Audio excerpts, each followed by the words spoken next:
जनता party का कार्यकर्ता एक मिशन, एक विचारधारा को लेकर काम करता है, 24/7 वो लगा रहता है।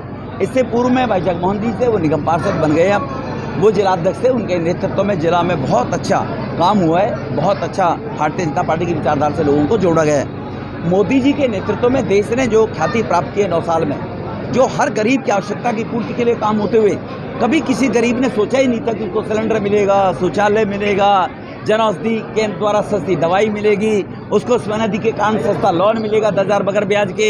ऐसा कभी गरीब ने सोचा नहीं था। ये अविस्मरणीय है जो ऐसे काम हुए, कार्य हुए, उन्हीं को आगे बढ़ाते हुए पुनः 2024 में पुनः प्रधानमंत्री मोदी साहब बने और देश के गौरव को बढ़ाएं। इसको लेकर सभी कार्यकर्ताओं को साथ लेकर एक नई जिम्मेवारी के साथ में रणधीर तंवर जी काम करेंगे और पार्टी को आगे बढ़ाएंगे। इंडिया के जो गठबंधन, इंडिया के जो गठबंधन कितने बड़ी चुनौती है? देखो, जो एनडीए है वो पुराना हमारा गठबंधन है और नेचुरल गठबंधन है। वो एक विचारधारा को लेकर चलने वाला गठबंधन है। कुछ लोगों ने अभी एक नई बोतल रखी है और उसमें पुरानी शराब परोस दी है, भर दी है। वही यूपीए के जो भ्रष्टाचारी लोग थे, जिन्होंने हर क्षेत्र में भ्रष्टाचार किया, 2G स्पेक्ट्रम से लेकर, कोल घोटाले से लेकर, आदर्श सोसाइटी घोटाले से लेकर, कॉमनवेल्थ घोटाले से लेकर, जो ये करोड़ों अरबों रुपए को खाया है, वही तो लोग हैं सारे। साउथ के डीएम के लोग हैं, वही हैं जिन्होंने खाया है। लालू जी ने चारा खाया, वही है। तो सब ये लोग वही के वही हैं। ये केवल एक नया नाम देने से, कहीं कोई आदमी गधे को गंगा जी में डुबकी लगाने से वो गाय नहीं बन सकती, वो गधा ही रहेगा। थोड़ा उसके ऊपर धूल धाले वो छटने का प्रयास कर सकती है। 2024 में मोदी जी के नेतृत्व में देश आगे बढ़ेगा। मोदी जी देश के प्रधानमंत्री बनेंगे और एनडीए दोबारा से अपना इतिहास दोहराएगी, जो 2019 में लागू किया था, जिसको दोहराएगी। देखो, राहुल गांधी जी को अदालत ने दोषी करार दिया।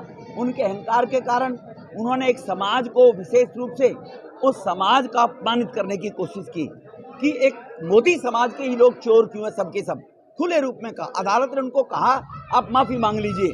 उन्होंने अहंकारवश, क्या राहुल गांधी और उसका खानदान बराबरी करेगा वीर सावरकर जी की?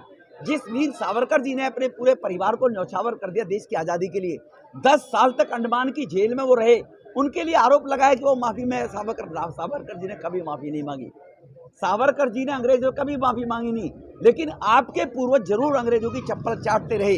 नेहरू जी जैसे लोग, तुम्हारे खानदान में से कौन जेल गया, कौन को फांसी हुई है, बताए राहुल गांधी। लेकिन पहले सोशल मीडिया नहीं था, मीडिया नहीं था, लोग मानते थे शायद इन्होंने किया होगा। तो इसीलिए राहुल गांधी के अहंकार के कारण अदालत ने, कानून सबके लिए बराबर है, चाहे वो गरीब व्यक्ति हो, चाहे वो राजा रानी का बेटा समझता हो अपने आप को। हाई कोर्ट ने उनको सजा दी, सुप्रीम कोर्ट ने उस पर विचार किया, स्टे कर दी है।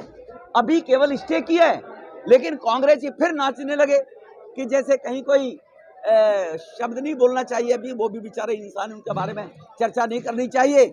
ऐसे परिवार में अगर कोई बच्चा पैदा हो जाए, ना होने की उम्मीद हो, और ऐसे डांस करने लगे। अभी स्टे हुआ है उसके ऊपर, आज सुप्रीम कोर्ट ने उस सजा पे स्टे किया है। अगर सुप्रीम कोर्ट उनकी सदस्यता बहाल करेगा तो सुप्रीम कोर्ट का आदेश है, स्वागत योग्य है। हमारा देश कानून से, संविधान से चलता है, तो इसीलिए उसका स्वागत योग्य है। रणवीर जी, जिस तरीके से आप बीजेपी में काफ़ी साल से काम कर रहे हैं, आज पार्टी ने जिलाध्यक्ष बनाया, क्या कहेंगे?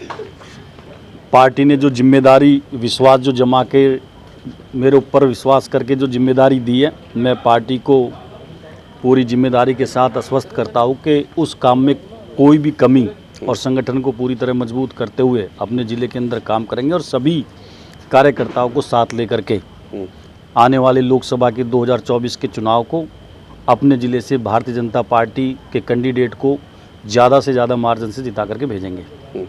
और जिस तरीके से रमेश बिजरी अभी मिठाई खिलाएं, तो कैसे छोटे कार्यकर्ता को किस तरीके से आप लेके चलेंगे? जैसे अभी सांसद जी ने भी कहा कि भारतीय जनता पार्टी की जो आइडियोलॉजी है, जो विचारधारा है, वो 24/7 है, 24 घंटे पार्टी काम करती है। चुनाव के समय जब चुनाव आता है तो पार्टी का कार्यकर्ता मजबूताई से लगे, उनको मोटिवेशन देने के लिए पहले से ही चुनाव को ज़्यादा से ज़्यादा मार्जिन जीतने के लिए तैयार किया जाए। ऐसी सोच के साथ हम 2024 के चुनाव को मकसद रख के काम करेंगे। क्या 2024 के साथ आप 2025 के लिए भी विधायक का टिकट के लिए लड़ेंगे? नहीं, भारतीय जनता पार्टी, ये आप गलत कह रहे, कोई टिकट के लिए नहीं। पार्टी जो जिम्मेदारी देगी मैं पार्टी का छोटा सा साधारण सा कार्यकर्ता हूँ। जो पार्टी जिम्मेदारी देगी उसको पूरी जिम्मेदारी के साथ निभाएंगे।